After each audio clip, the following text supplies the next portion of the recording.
Bom dia, meus irmãos, tudo bem? Graças a Deus, aqui tá tudo bem. Agora nós chegamos no nosso momento do dia em que nós vamos falar com Deus, nós vamos aprender com Ele. E eu amo esse momento, gente, amo demais. E eu espero que você esteja bem. Pega a sua Bíblia, se você gostou, curte, viu?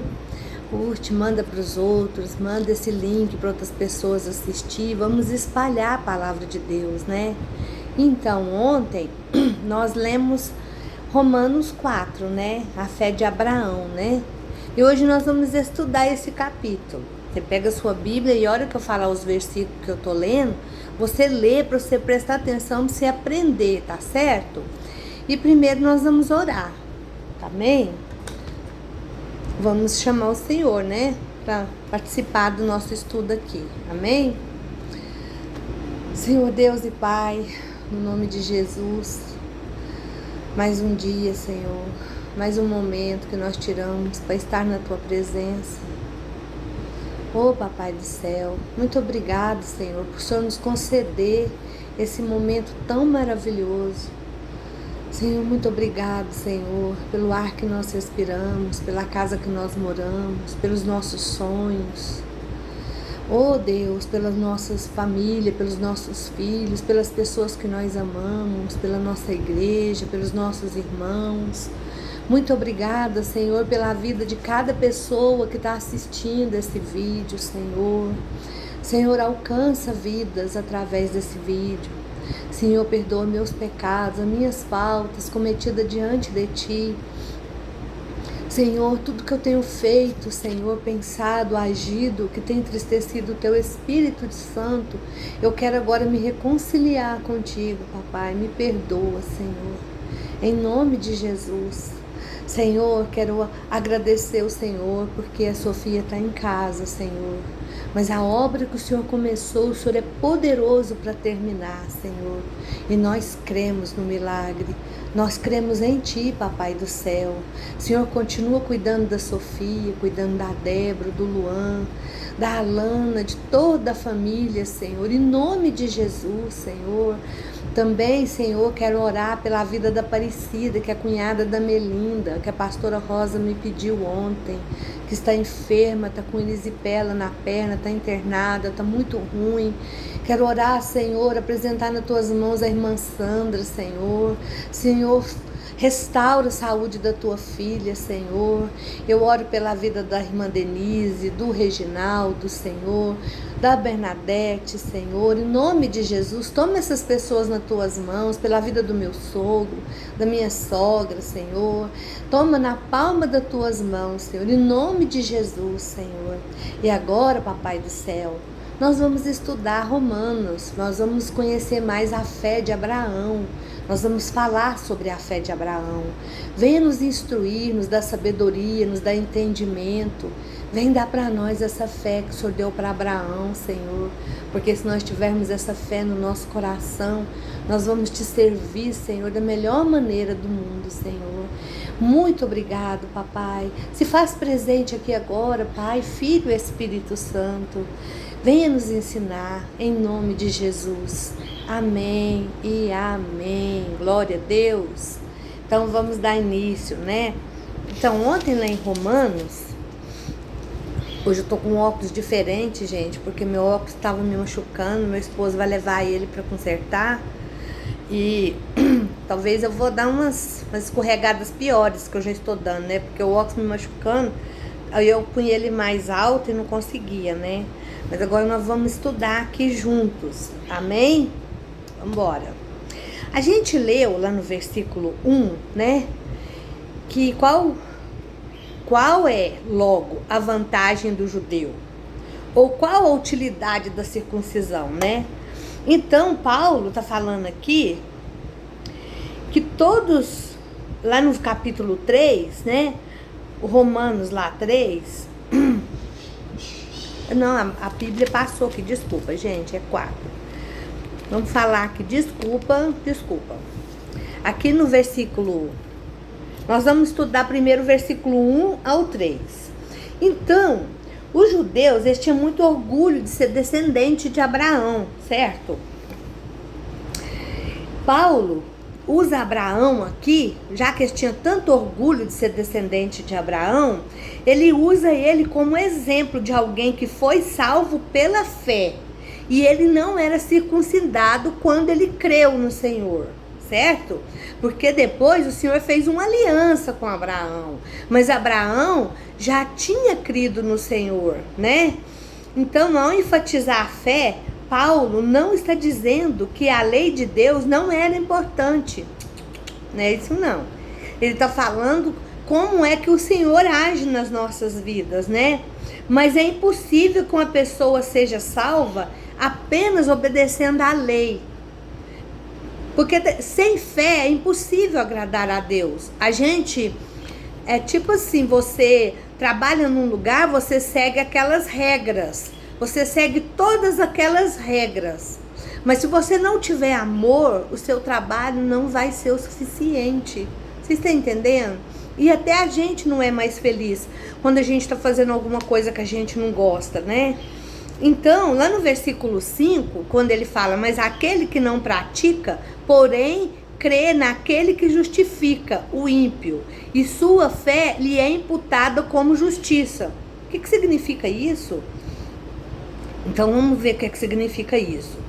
Quando algumas pessoas percebem que são salvas por Deus pela fé, começam a se preocupar. Será que eu tenho fé suficiente? Ela se pergunta, minha fé é suficiente para me salvar? Essas pessoas não percebem o essencial. É Jesus Cristo que nos salva. Pela graça dele, ele nos alcançou. Ele nos alcançou. Graça é um favor não merecido. A gente não merece, certo? E ele é suficientemente forte para nos salvar, não importando quão fraca seja a nossa fé. Jesus nos oferece a salvação como um dom, porque ele nos ama. Então, às vezes, a gente não se ama, sabe? Sabe as pessoas assim que passam por tantas coisas na vida que elas não se amam. Então elas acham que elas não merecem, sabe? Não merece. Não merece ser perdoada, não merece ser amada. Então elas mesmas minam a vida delas. Então, não porque a tenhamos conquistado por meio da nossa poderosa fé. Qual é então o papel da fé? Qual que é o papel da fé? A fé consiste em crer e confiar em Jesus e aceitar seu maravilhoso dom e a salvação. É isso que a fé faz. A fé faz a gente crer que Jesus nos perdoou, que através do sangue dele, nossos pecados foram lavados. E nós vamos viver em novidade de vida. E se a gente vai viver em novidade de vida, a gente merece ser amado pelo Senhor, porque ele nos escolheu. Porque não foi nós que escolhemos ele, foi ele que escolheu a nós. Se você hoje está ouvindo esse estudo, está aprendendo a palavra, é porque Deus tem um propósito na sua vida. Você acha que não? Então por que é que você parou tudo para ouvir? Porque você acha eu bonita? Ah, já tô velha, já não tô tão mais bonita como eu era jovem, né? Hoje em dia eu continuo sendo uva, mas é passas. Então, não é por causa de mim, é porque você tem vontade de fazer a vontade de Deus, você tem vontade de se relacionar com Deus. E isso chama fé, certo? Então, aí no versículo 6 e o 8, ele fala, né? Assim também Davi declara bem-aventurado o homem a quem Deus perdoa. Mais ou menos isso, né? O que podemos fazer para nos livrar da culpa? Eu falei agora mesmo, né? O rei Davi foi culpado de pecados terríveis, vocês lembram? Ele mandou matar Urias, que era o marido de Batseba, né? Primeiro ele adulterou, depois ele mandou matar, por aí, né? Assassinato, ele mentiu. E mesmo assim, ele sentiu a alegria do perdão. Por quê? Porque ele foi até a Deus e Deus falou com ele. Ele sentiu a presença do Espírito Santo no coração dele. E quando a gente sente essa presença, não adianta as pessoas falar assim, você não vai para o céu, você não crê. Não, gente. Quando a gente sente o Senhor aqui, a Fernanda Brum, quando cantou, quem já pisou no Santo dos Santos, em outro lugar, não sabe viver, é verdade, é verídico.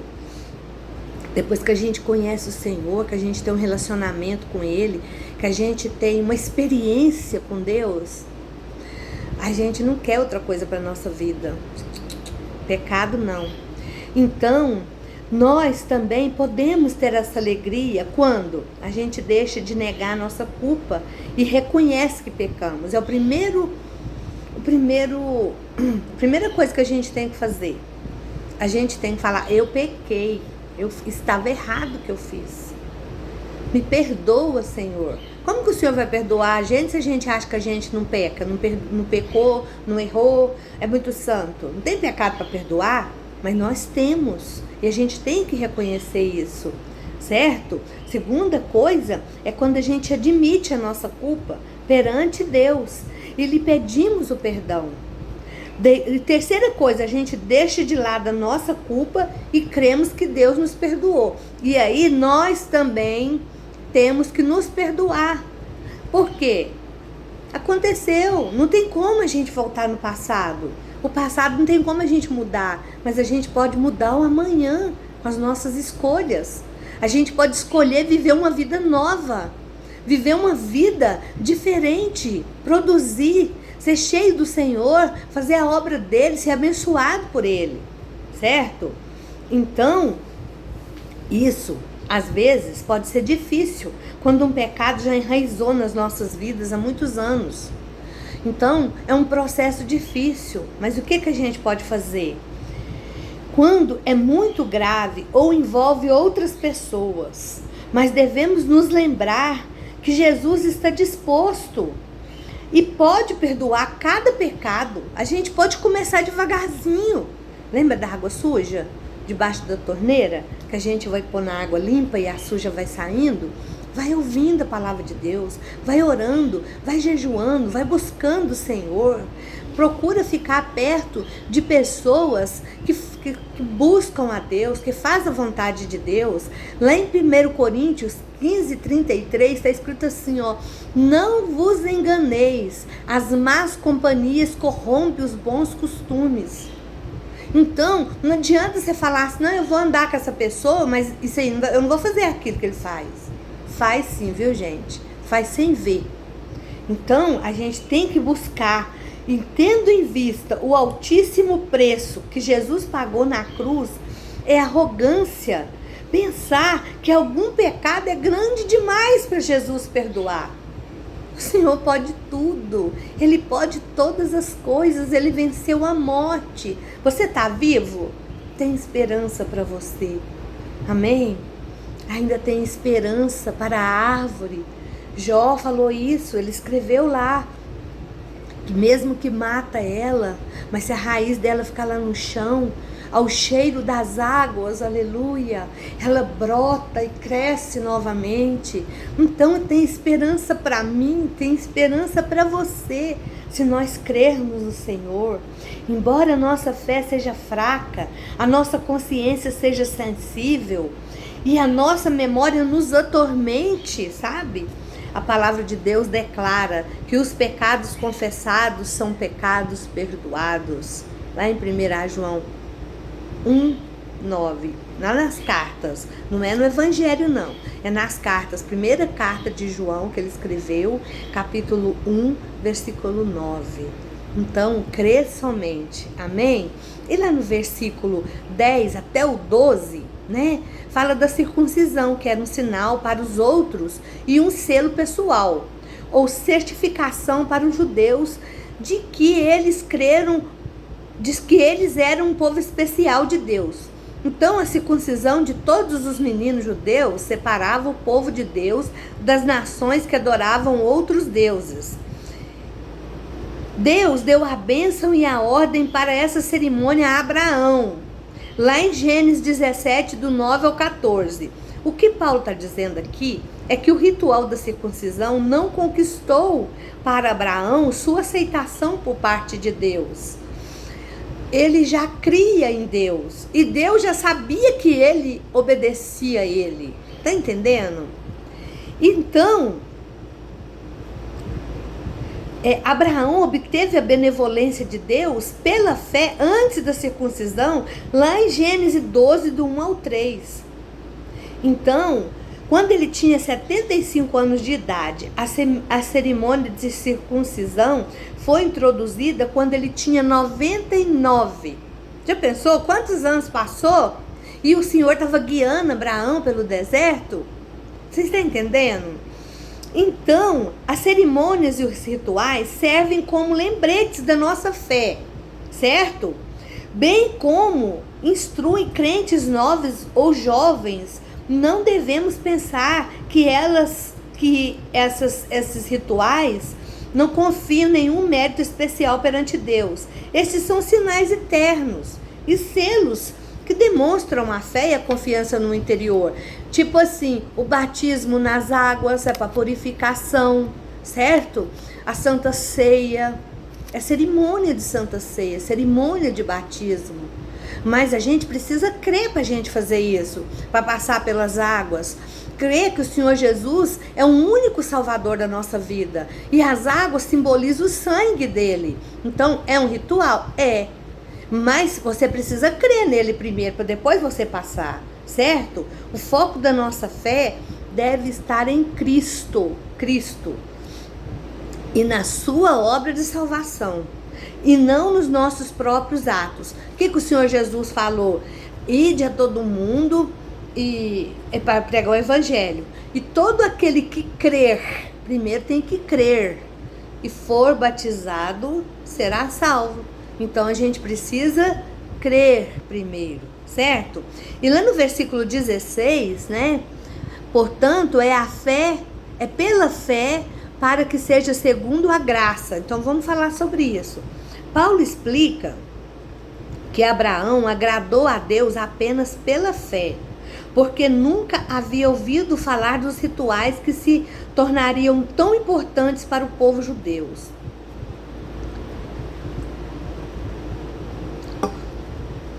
Nós também somos salvos pela fé e mais nada.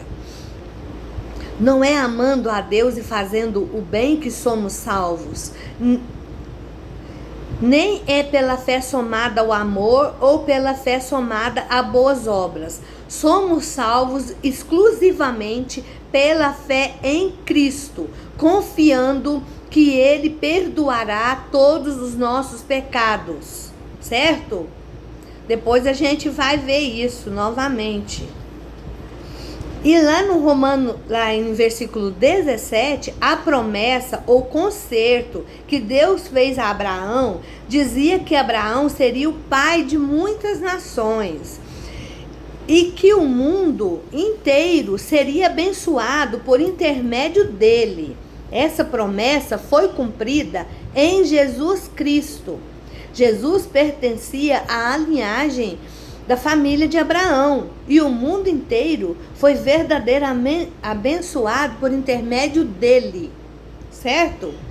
E lá no versículo 21, então, estando certíssimo de que ele tinha prometido, também era poderoso para fazer. Então, Abraão nunca duvidou que Deus cumpriria sua promessa. A vida de Abraão foi marcada por erros, pecados, fracassos, bem como por sabedoria e bondade. Mas ele confiou consistentemente em Deus. Sua fé foi fortalecida pelos obstáculos que ele enfrentou e a sua vida foi um exemplo de fé e ação. Se ele tivesse confiado apenas nos próprios recursos que ele tinha para subjugar Canaã e fundar uma nação, teria desistido, ficado desesperado, ele não tinha conseguido. Mas Abraão confiou em Deus e obedeceu a ele e esperou que Deus cumprisse a palavra. E aí no verso 25, quando Paulo fala, o qual por nossos pecados foi entregue e ressuscitou para a nossa justificação. Então, quando a gente aceita Jesus Cristo como nosso Salvador, ocorre uma troca. Nós lhe damos nossos pecados e ele perdoa e nos justifica com Deus. Já pensou? Ele está onde? À destra de Deus, intercedendo por nós, certo? Não há nada que possamos fazer para conseguir isso. Não tem nada que a gente pode fazer para que nossos pecados sejam perdoados e nós possamos ser justificados, certo? Somente por intermédio de Cristo podemos ser justificados aos olhos de Deus. Que troca incrível! Oh, Jesus, muito obrigado para nós, né? Mas infelizmente, muitos ainda preferem abrir mão desse presente para continuar desfrutando uma vida de pecados. É muito triste, né? Então, agora eu vou ler o capítulo 5 de Romanos, certo? Ele tem 21 versículos. Vou pegar minha Bíblia aqui viva, que eu gosto muito de ler ela. Então, vamos ler. Com a ajuda de Deus e a direção do teu Santo Espírito. 5 aos Romanos. A paz e a alegria decorrente da justificação em Cristo. É o título que está aqui para mim. Deixa eu ver. Lá na minha outra Bíblia de estudo está escrito contraste entre Adão e Cristo. Então vamos ver. Portanto, agora, desde que fomos declarados justos à vista de Deus pela fé, podemos ter paz com Deus por meio de Jesus Cristo, nosso Senhor. Pois devido à nossa fé, Ele nos colocou nesse lugar do mais alto privilégio, onde agora nós encontramos e nos levou a essa graça na qual agora estamos firmes. Glória a Deus. E nos alegramos na esperança de participar da glória de Deus. Podemos nos alegrar igualmente quando nos encontrarmos diante de sofrimentos, pois sabemos que os sofrimentos produzem a paciência. E a paciência desenvolve em nós a força de caráter. E a força de caráter desenvolve em nós a esperança. E a esperança não nos decepciona, porque Deus derramou seu amor em nossos corações por meio do Espírito Santo que Ele nos deu. Quando estávamos totalmente desamparados, Cristo veio na hora certa e morreu pelos pecadores.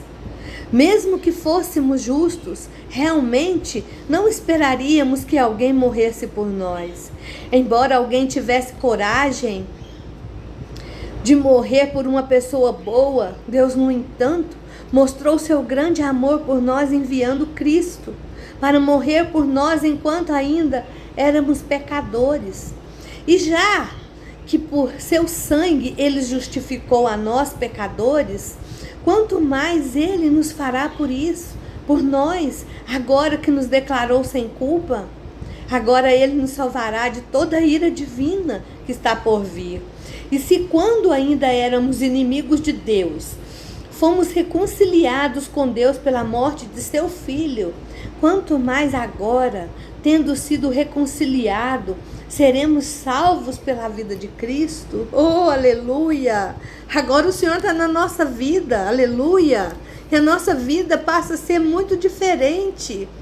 Aleluia. Se Ele nos amou quando nós estávamos ainda pecando, fazendo coisa errada, e agora que nós estamos fazendo a vontade dEle, como Ele vem nos amar, não é? Agora nos alegramos em Deus, por meio de nosso Senhor Jesus Cristo, por intermédio de quem agora alcançamos a reconciliação. Quando o pecado entrou no mundo por meio de um homem, o pecado entrou na raça humana inteira.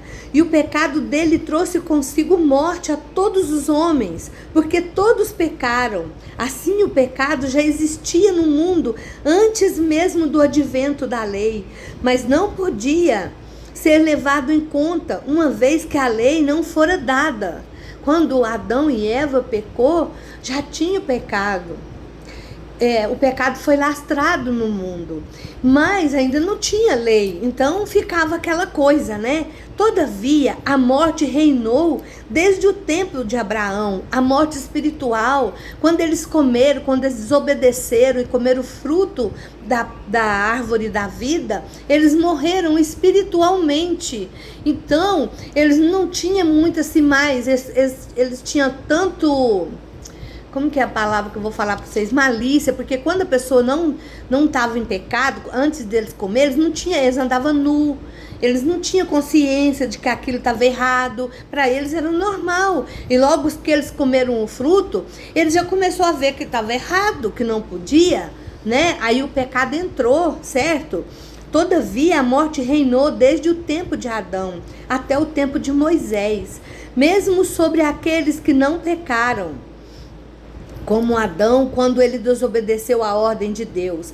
Na verdade, Adão era uma figura daquele que haveria de vir. E também não há comparação entre o pecado do homem e o perdão de Deus, pois este único homem, Adão, trouxe a morte para muitos por meio do seu pecado. Porém, este outro homem, Jesus Cristo, trouxe perdão para muitos por meio da graça divina, aleluia. E existe uma diferença entre a dádiva de Deus e o pecado de um só homem. Por um só pecado veio o julgamento que trouxe condenação, mas a dádiva veio de muitos pecados e trouxe a justificação. Então quer dizer que o Adão teve um pecado, mas aí o pecado espalhou, aí teve muitos pecados, e o Senhor Jesus lavou todos os pecados, né? O pecado de um único homem fez com que a morte reinasse sobre todos, porém, todos quantos receberam o presente divino da graça e da dádiva da justiça reinarão em vida, aleluia, por causa desse único homem, Jesus Cristo. Portanto, como o pecado de um único homem trouxe a condenação para todos, assim também o ato de justiça de um só resultou na justificação que traz a vida a todas as pessoas. Portanto, assim como por meio da desobediência de um só homem, muitos foram feitos pecadores, assim por meio da obediência de um só homem, muitos serão justos. A lei foi dada a fim de que todos pudessem perceber os pecados. Entretanto, onde o pecado surgiu em excesso, a graça foi mais abundante. Primeiramente, o pecado reinou sobre todos os homens e os levou à morte. Mas agora, reina em seu lugar a graça de Deus pela justiça e, como resultado, a vida eterna por meio de Jesus Cristo, nosso Senhor. Amém? Gente, não tem essa, né? A palavra de Deus é viva e eficaz. E toda vez que a gente lê, a gente sente a presença de Deus, né? Porque o que o Senhor Jesus fez por nós é maravilhoso. Então, segunda-feira, a gente volta e eu vou explicar o capítulo 5 de Romanos. E eu oro a Deus para que você tenha um ótimo final de semana, que o Senhor te abençoe, que essa palavra possa ser escrita nas tábuas de carne do teu coração, que fazer a vontade de Deus seja o maior desejo da sua vida. Deus te abençoe e te guarde. A paz do Senhor.